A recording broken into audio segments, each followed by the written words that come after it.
So this week we're going to do as we've done in recent weeks with the exploration of the Masonic symbols. And today I want to talk about the craft. Now, it's not common to think about the craft in a sort of as a symbolic way or a conceptual way.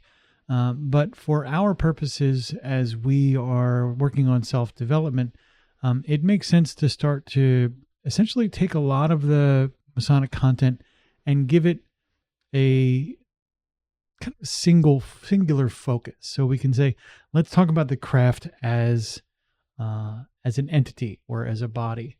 And in that way, we can then think about it symbolically and use it to help us drive our, determine our actions, drive our behavior. So with that in mind, let's talk about what the craft represents. The short description here is that it's a body of workers engaged in shared labor. Operatively, it symbolizes the collective nature of creation and interdependence and working within a community and the bonds that form through common effort. So the fraternity that emerges from men working together. The craft also represents the reality that no meaningful work is ever accomplished alone. The lodge is itself a workshop where people learn to work together, rely on one another, and shape each other through the rhythm of shared tasks. When we look about the craft for insight into our individual behavioral sort of context, we want to look at the craft again as that organism that's going to deliver that shared work. At a behavioral level, it means that we would look at our actions and behaviors relative to working in a team. That sort of practical awareness of how work flows through the organization, how it sort of moves and stalls and accelerates and things like that. It involves an understanding of other people, evaluating their strengths and weaknesses and limitations and preferred ways of acting. It is a behavioral sort of component as well, and includes how you show up when working with a group. Are you bringing all of the things that you need to the table to be successful?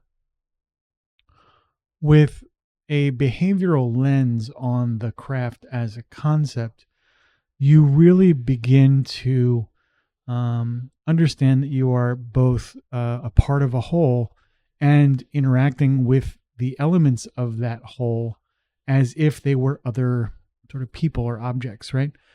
So you get focused on concepts like inputs and outputs and ways that you can streamline sort of the ways of working with others. That design intent of how you show up in an organization isn't something that we talk about a lot sort of socially. We will talk about outcomes and not methods. So for us and for our purposes of evaluating the craft as a symbol, we're really talking about not just the what of the work, which is kind of the work we're going to do and is it broken down correctly and stuff like that. But we're also really focused on the how we work and how we interact with each other. That both implies a certain level of understanding of the organization that we're in, the lodge in this case, but also a deeper understanding of the ways in which people operate. So in this way, when we take a behavioral lens on the craft, we can look at the way our brothers work, and from that way of working, from that understanding, we can begin to figure out how to best leverage their support and effort to help you achieve the objectives you have for the lodge at large. This means simple analysis of things like strengths and weaknesses. It means more complex analysis like preferences and communication frequency and things like that. So, I mean, it's super tactical in that regard. It's also strategic in that you want, particularly if you are acting as a worshipful master, acting as somebody who's cultivating your lodge, you want to make sure not to give folks work that they are destined to fail with.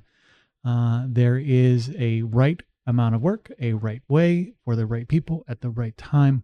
And the craft as a symbol really starts to move you from not just the sort of participant, but as an architect.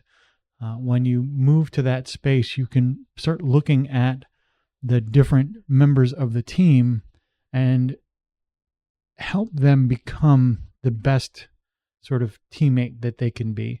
And by default, you're going to also work on yourself to make sure that you become the best teammate you can be.